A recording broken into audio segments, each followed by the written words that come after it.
what do I think about the current Doom nerf. I don't play enough Doom to like really be like, oh, this is what's really bad about like the Doom change or what's good about the Doom change. I have heard that the right click, the punch, feels a little bit off with like the cooldown timings, and it actually reminds me, and I don't know if this is a good comparison. So there was a time during the beta where they had nerfed Orisa, and I kept saying, I was like, I'm gonna be honest with you, I think Orisa's okay still, but there is something off with the cooldown timing, where it felt like I would use my cooldowns on Orisa, but then I would just do nothing, and I didn't have cooldowns up because they didn't match up well. It sounds to me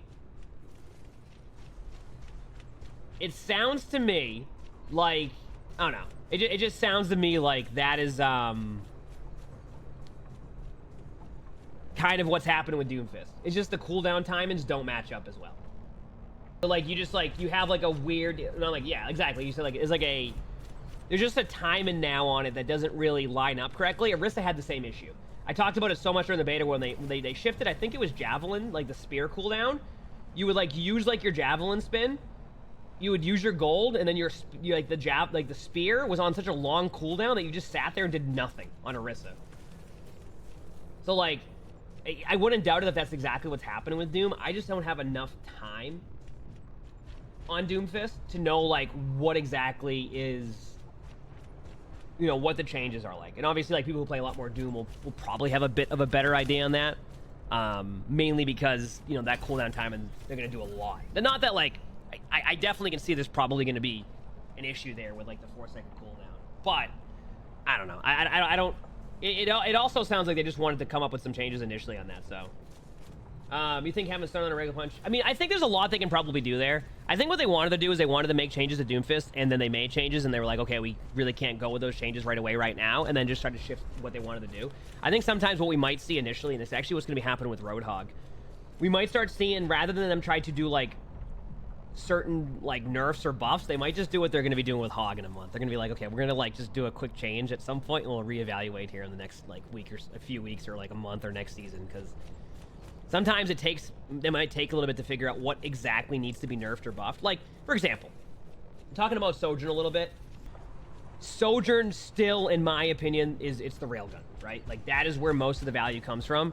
How do you nerf the railgun, right? The right click or the left click, depending if you rebind your keys. But like, for example, they made it so it does 195 damage now. First of all, if you have 200 HP and they do 195 damage to you,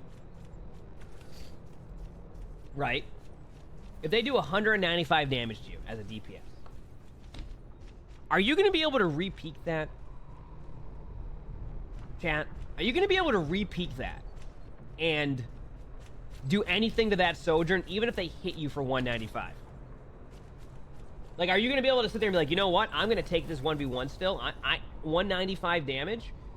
This is going to be, I'm going to be easily be able to do that. Keep in mind, that's at 40 meters, right? Most of the time, no.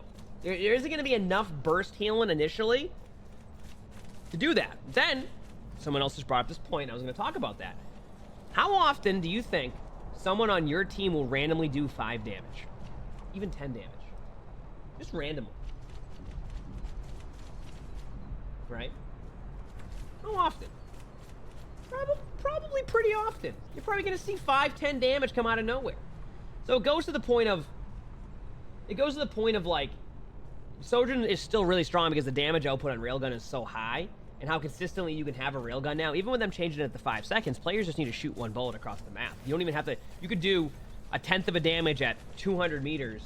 I don't even know how far that would be, and it would still keep your charge, right? So there's a lot of things with Railgun they have to look into, but on top of that, then say that everything, you know, you're able to, you know, get a shot on them, you're able to make a play, you're able to do all of this stuff, right? You say that you're able to do all of that, okay? What now happens when the Sojourn is damaged? You know what I mean? I'm going Diva on this map. At that point, what happens? When the Sojourn is damage boosted, all of that is like, well, they're back to one-shot regardless.